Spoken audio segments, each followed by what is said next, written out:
Oh God, what was somebody asked me one time, like, if you could have one superpower, what would it be? And I had to say invincibility, because I would just climb really, really tall things and then just jump off. And give everybody a heart attack on the way down. Like, you climb like the Empire State Building and jump, people would be like, oh my God! And you go, boom, what's up? Just freak people out, right? And like Aaron pointed out, he's like, what if you jumped off the Grand Canyon? I was like, that'd be cool. And he goes, how'd you get back up? I should have picked flying. But see, some people are like, dude, I would totally be able to fly.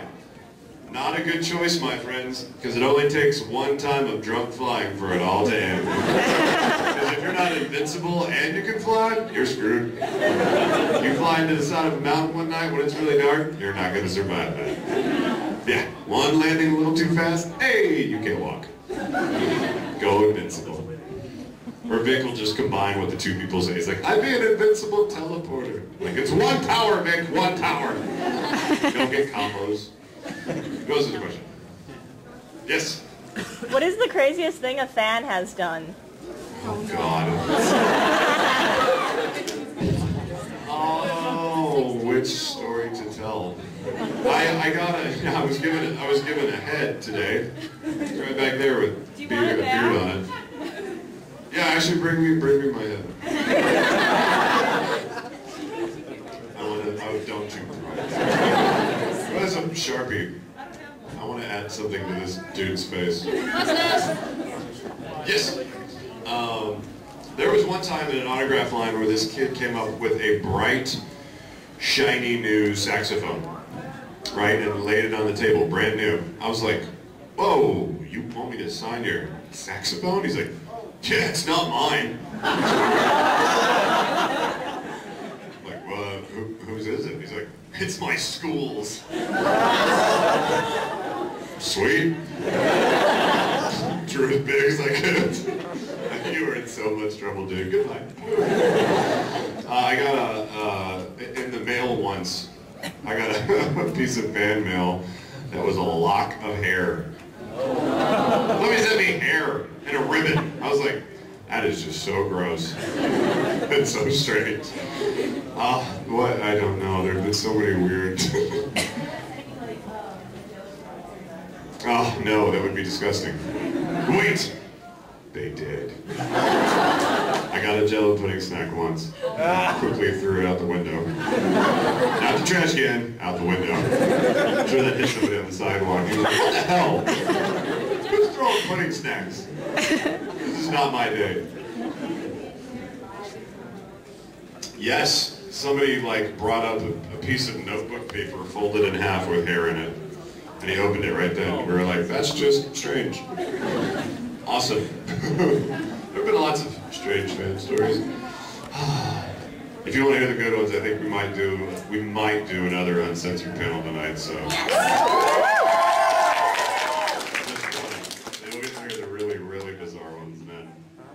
They are weird. I can't let you do it. We'll see. It depends on what they have for scheduling. It might only be like 45 minutes or something while they're setting up for the Diane. Yes. If they were doing what, an uncensored panel? Yeah. I don't know. You need to be telepathic.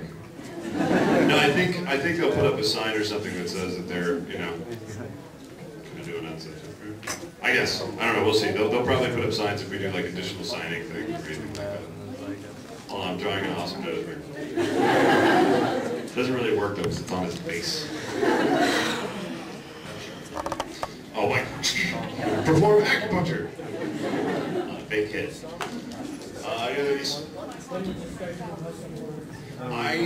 I started doing voiceover work in 2002. I was a junior at TCU, and I didn't try to get into it. It was just kind of something that I stumbled upon because I started watching Dragon Ball Z. Right? Did anybody hear the story yesterday? Yeah. So I was watching Dragon Ball Z in college. Was a total fan of it, and realized that Laura Bailey was in the show by watching the credits one day, and she was with my talent agency in Dallas at the time. And called her up, act like a totally obsessed person, and hounded her to get me an audition at Funimation for like 2 years, which she never did. Bastard. And I finally did an independent film with Mike McFarlane, who brought me in to read for Yu Yu Hakusho that Justin Cook was working on. Played like a couple random off-soldier A's and stuff like that. And yeah, and then after seeing Colleen and myself in the show, Justin Cook was like, hey, we're doing Fullmetal Alchemist, you know, audition for this guy. But people ask, like, you know, how do you get started? Well, one, you need to be an actor, and, you know, in general, you need to have, like, you know, the headshot, the resume, whatever. Experience is a plus. So if you are in high school, junior high, college, drama, you know, any one-act play, any musical theater, anything where you're up in front of people making a total ass of yourself is a plus. That's all we do, man. That's all we do is get up and just make up crap. It's just make-believe, man. It's just crazy. Another thing, if you really want to go after voice acting in particular, you do have to be in like one of like 5 major working cities, which is either, you know, like Dallas, Fort Worth, Houston area, Los Angeles, New York, Atlanta, and, you know, some places in Canada. But if it's anime specifically, Texas is probably a pretty good shot because Funimation is just a really big company. California has like Bang Zoom and Studiopolis. They do Bleach and Naruto, Blue Dragon, Hellsing, stuff like that over there, but not as many shows as they do in Texas. So that's kind of the short version of it. Yeah, and you got to be able to do voices. My personal recommendation that a lot of people don't agree with is I just say imitate people that you hear so you can see what your voice can do. Like when I watched Dragon Ball Z, I would try to do, you know, Vegeta's voice with a, you know, kind of a royal or, you know, almost British sounding accent, or I'd try and make my voice go as low as Piccolo, or try and imitate Cell's sound, or see how high my voice would go, and try and do these things. Not that you would walk into an audition and be like, hey, I do a great Goku. They'll be like, awesome, we actually have Goku. You know?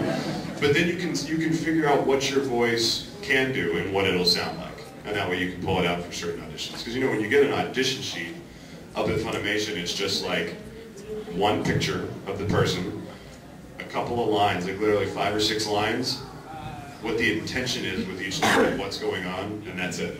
So you read the line, understand how to say it, get a general idea of what he's saying, and then based off the picture or how old he is, he or she or whatever it is, you make up a sound for it. And maybe you come up with like 2 or 3 ideas, you know, just random things. It doesn't even have to be right. And sometimes if the director thinks you're close to the sound, he'll direct you and say like tweak it, make it lower, maybe like make him speak a little less clearly, you know. So you just have to be able to play. Play. Yeah. Would also being on radio help with the music? Sure, because everything, you know, you also have to be able to relate to a microphone, you know, so you're not like plosive on your P's and popping all the time, and, you know, you don't all of a sudden start. Some people will be in the booth and they'll be like, listen, I want you to understand something. It's important that you, and they're like, hold still. Just stay in front of the microphone. Where are you going? Yeah, so radio work is good. Also, listening to yourself in headphones can be very strange. Because the first couple of times, you are so loud in your ears and you automatically hear back, you know, what everybody else hears. And if you're not used to it, you think your voice sounds so bizarre. Because actually, I did some study where like the way you hear your voice is actually like a half. It's like it's a little bit different than what it actually sounds like, just because it's passing through bone and tissue and all this stuff. So your voice actually doesn't sound like you think it does. That's why when everybody hears themselves back, they're like, I sound weird.